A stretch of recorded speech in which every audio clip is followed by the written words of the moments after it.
Okay, so the whole idea of this course, it is professionalism, and it's basically for you to understand how to be professional in the workplace.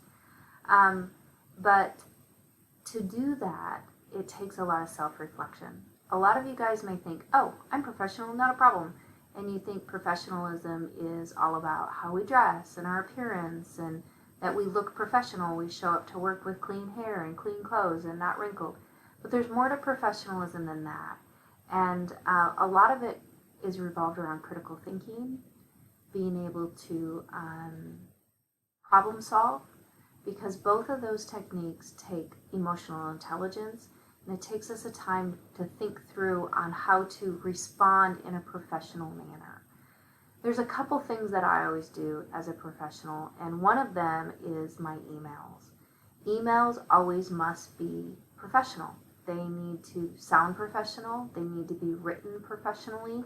They should not be written like we speak, because it can throw someone off. Remember, they can't see you. They can't see your inflection. They can't see what you're thinking. They can't see any of that. All they have are your words. So how you write that and how clearly you communicate your information in writing is super important when it comes to professionalism.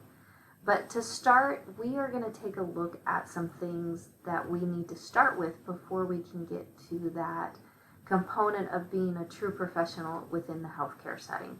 And it actually starts with self-reflection.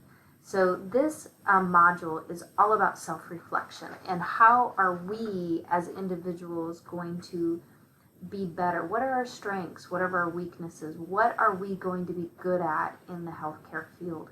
So some of them are your self-esteem. And I want you to think about these two, food for thought, they're called. So why is having self-esteem more than just recognizing one's strong points? And if we were in class, we'd have a discussion about this. But since we're not, one of the things that I look at in self-esteem and recognizing there's more than seeing your strengths, but a lot of it has to do with that you're worthy and that you need these things, and that those strengths may have nothing to do with healthcare, but they do in a way because it makes you who you are. So assume that you are meeting someone for the first time. How do you determine if that person has a high level of self-esteem?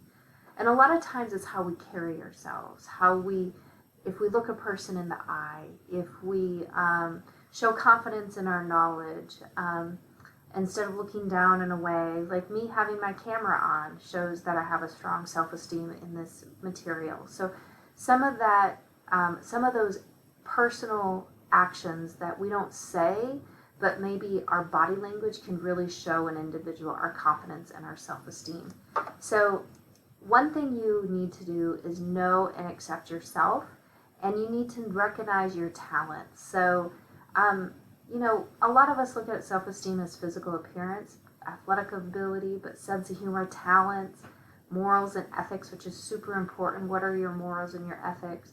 Your natural abilities, your values, and your beliefs. All of those are part of what builds your self-esteem. There is something called self-development, and what that is here's my food for thought. What does this quote from Oprah Winfrey mean to you? The biggest adventure you can ever take in is to live the life of your dreams. So, so many of us might have these great big dreams and think that, oh, but sometimes dreams can be very small. It could be something simple, and, we can self-sabotage. With obstacles for self-improvement, a lot of us can make excuses. I do it all the time. We can make excuses about eating healthy, or, oh, I'm going to do this, or I'm going to study more, and then something comes up and you self-sabotage yourself. So self-development comes from self-discipline and making decisions on what it is that you want to do in life. You really need to set clear goals. And what are those goals for you? And your goals are different than my goals. But you got to sit down and make sure you are identifying those goals and know what they are. And then finally, I want to talk about your image. So here is a few things. Studies have shown that within the first few seconds of meeting you, a person has already formulated judgments about you. And you can see me in the screen. You're probably making judgments about me by just looking at me in the screen. What first impressions do others have of you? What is that first impression? I always say to my students, my goal of my first impression is for you to think that, one, I'm confident in my knowledge, and two, I'm knowledgeable. Like, I do know the content and the information, because I think as a professor that it matters to you as students. If I don't present that right away in the first time you meet me, you guys aren't going to trust that I know what I'm doing. And I've already lost you. I have to make sure I set that standard day one. So that's why I do lecture videos, because I want to set that standard. Identify two classmates who make a good first impression. What factors contribute to this good first impression? We do this in class, but we don't get to meet because we're doing this we're doing this so quickly. So we're not going to get to meet in person, but think about some people that you've met, and what factors contributed to a good first impression. I want you to keep those things in mind when we come to our assignment for self-esteem and understanding who you are. So, 3 important questions. Who are you, and how do you project your true qualities? Are you conscious of the image you project to those around you? Are you aware of it? I've seen people show up to interviews at the hospital with, messy hair and wrinkly clothes. And I get the first impression when I see them that they don't really care about this job. So you got to think about that when you present yourself the very first day of class. If you come in your bedroom slippers and your pajama pants, I may think, well, they're really not giving a crap about this class. So immediately I've made a first impression. Am I right? Maybe, maybe not. I don't know. What image would you like to project to others? So what would you like to project? And how do you want to make sure everybody knows that? And I want you to keep that in mind, because what you're going to do, the assignment that you're going to do, is you're going to create your own brand.